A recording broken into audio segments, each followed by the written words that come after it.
Hello मेरे प्यारे दोस्तों, आज कनक्स किचन में बनाएंगे एक बहुत ही बढ़िया पालक की सब्जी और इसमें हम बनाएंगे स्पेशल पालक के कोफ्ते। एंड बेस्ट पार्ट है ये है नॉन फ्राइड और इसको जो बनाने का तरीका है ना, आपको देख के बहुत अच्छा लगेगा।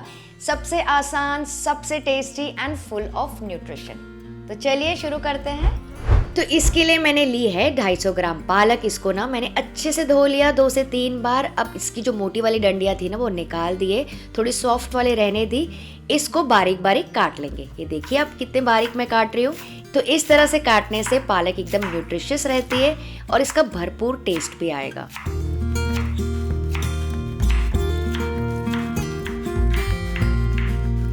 तो सारी पालक मैंने काट दी। इसको ट्रांसफर कर लेंगे बोल में और यहीं पे मैं डाल रही हूँ बस आधा टीस्पून नमक। फिर इसको थोड़ा सा मिक्स कर लेंगे। अब नमक डालने से क्या होगा पता है, इसका पूरा एक्स्ट्रा पानी छूट जाएगा। तो पूरा पानी हम इसका निकाल देंगे। तो फिर बाइंडिंग के लिए हमको बहुत ज़्यादा बेसन यूज़ नहीं करना पड़ेगा। तो इसको ऐसे ही छोड़ देते हैं 10 मिनट के लिए। इतनी देर में पालक भी अच्छे से सॉफ्ट हो जाएगी। जब तक कि बाकी तैयारी कर लेते हैं। कढ़ाई में मैं डाल रही हूँ 1 टेबलस्पून तेल, अच्छे से गर्म होने देंगे। फिर मैं डाल रही हूँ 1 टीस्पून जीरा, 1 टुकड़ा दालचीनी का, 3 से 4 डाल रही हूँ लौंग, 1 बड़ी इलायची, 1 तेज पत्ता। थोड़ा सा चला लेंगे 30 से 40 सेकेंड के लिए। और फिर मैं डाल रही हूँ 2 मीडियम साइज की प्याज, जिसको मैंने इस तरह से बारीक काट लिया। इसको भी थोड़ा सा पका लेंगे 4 से 5 मिनट के लिए, जब तक कि बढ़िया से गोल्डन ब्राउन ना हो जाए। अच्छा, यहाँ पे मैं आपको एक छोटा सा टिप दे देती हूँ। कभी भी जब आप प्याज को ब्राउन करते हैं ना, तो उसको मीडियम फ्लेम पे पकाइएगा। उससे क्या होता है ना, एकदम इवन ब्राउनिंग होती है और अच्छे से प्याज पकते हैं। तो जब तक कि प्याज पक रहे हैं, ब्लेंडर में मैं डाल रही हूँ 2 टमाटर कटे हुए, 1 से 2 हरी मिर्ची डाल दीजिए, 1 टुकड़ा अदरक का, 3 से 4 कली डाल रही हूँ लहसुन की और थोड़ा सा ताज़ा धनिया। अब बिना पानी डाले ना इसको पीस लेंगे।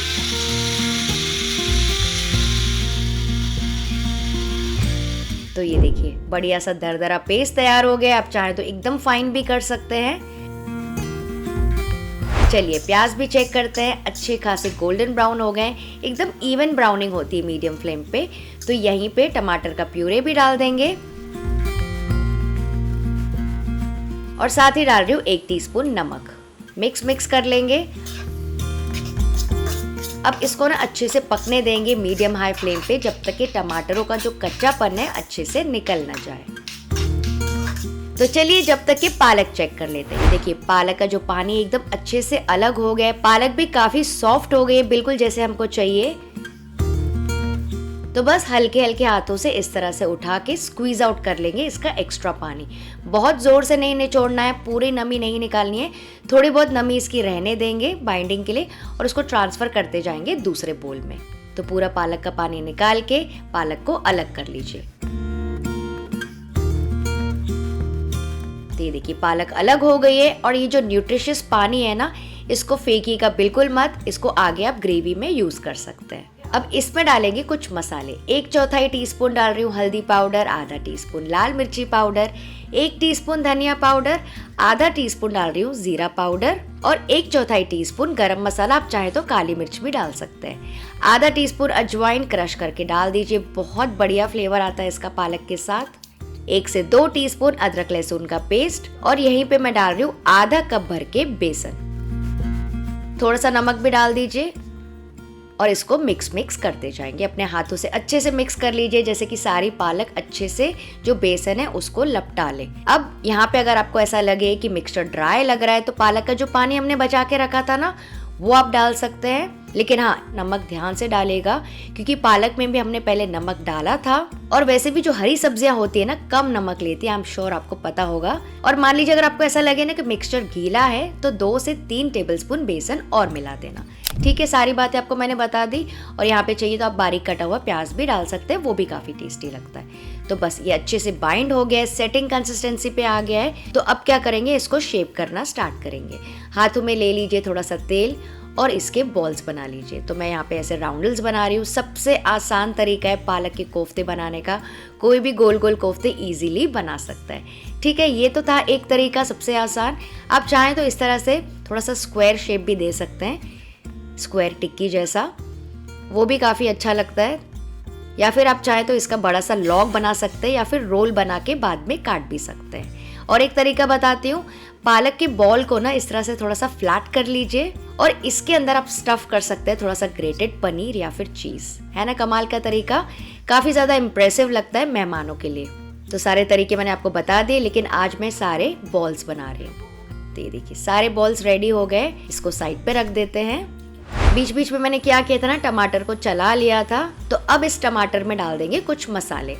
आधा टीस्पून हल्दी पाउडर, आधा टीस्पून लाल मिर्ची पाउडर, 1 टीस्पून धनिया पाउडर, आधा टीस्पून जीरा पाउडर, और अच्छे से मिक्स करके सारे मसालों को ना बढ़िया तरीके से पकने दीजिए। अगर आपको ऐसा लगे ना कि मसाले थोड़े से ड्राई लग रहे हैं तो पालक का पानी आप यहीं पे डाल सकते हैं और पूरा पानी यूज कर लीजिए, या फिर आप चाहें तो यहाँ पे नॉर्मल पानी भी डाल सकते हैं। तो इसके अलावा मैं इसमें 1 कप पानी और डाल रही हूँ ब्लेंडर में से, क्योंकि बाद में जब हम कोफ्ते डालेंगे ना तो ग्रेवी थोड़ी सी कम हो जाती है। और अब हम करेंगे एक बढ़िया सी टाइम सेविंग ट्रिक। इसके ऊपर मैं रख रही हूँ जाली, या फिर आप चाहें तो छन्नी रख सकते हैं, जो भी इसमें आसानी से फिट हो जाए। और इसके ऊपर लगा लेंगे तेल, सब तरफ से तेल ग्रीस कर लीजिए। और अब इसके ऊपर प्लेस कर देंगे हम सारे कोफ्ता। है ना बढ़िया सा तरीका।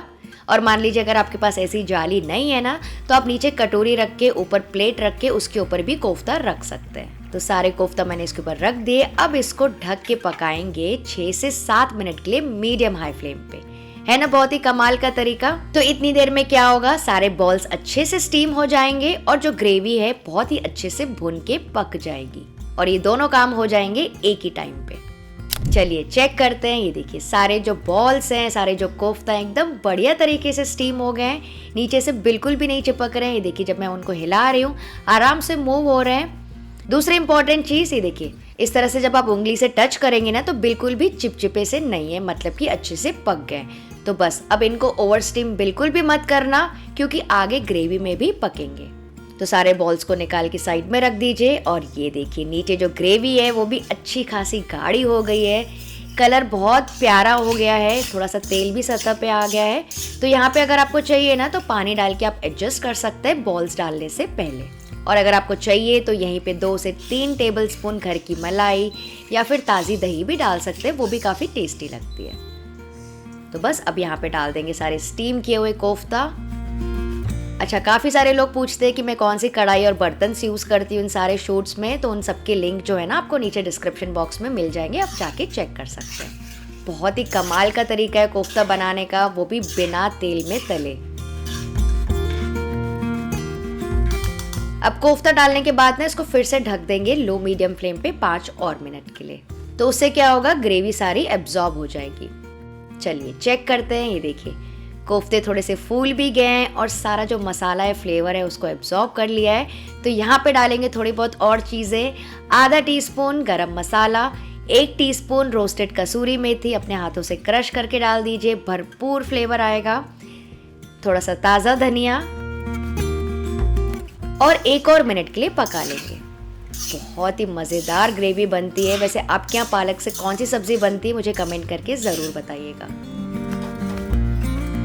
बस इसको गर्मा गर्म सर्व कीजिए। आपको इस ग्रेवी में ना कोफ्ता, गट्टे की सब्जी, बेसन पालक की सब्जी, इन सब का स्वाद आएगा। तो ये देखिए कोफ्ता कितना बढ़िया लग रहा है, अंदर से एकदम ही सॉफ्ट और बाहर से एकदम मसालेदार लटपटी ग्रेवी के साथ। और इसको आप गर्मा गर्म एंजॉय कीजिए फुल्कों के साथ, बहुत ही अच्छी लगती है, एकदम माउथ वाटरिंग। वीडियो थोड़ा भी फ्रेंड्स अगर आपको हेल्पफुल लगा ना तो प्लीज़ मेरी कोशिश को लाइक, शेयर और सब्सक्राइब ज़रूर कर देना। तो भाई आप ये वीडियो कौन कौन से शहर से देख रहे हैं मुझे कमेंट करके ज़रूर बताना। और अगर आपको एकदम ऑथेंटिक सरसों दा साग और मक्के दी रोटी देखनी है तो यहाँ पे वीडियो क्लिक करके ज़रूर से चेक कर लेना। चलिए आप सब अपना ख्याल रखिएगा, बाय बाय।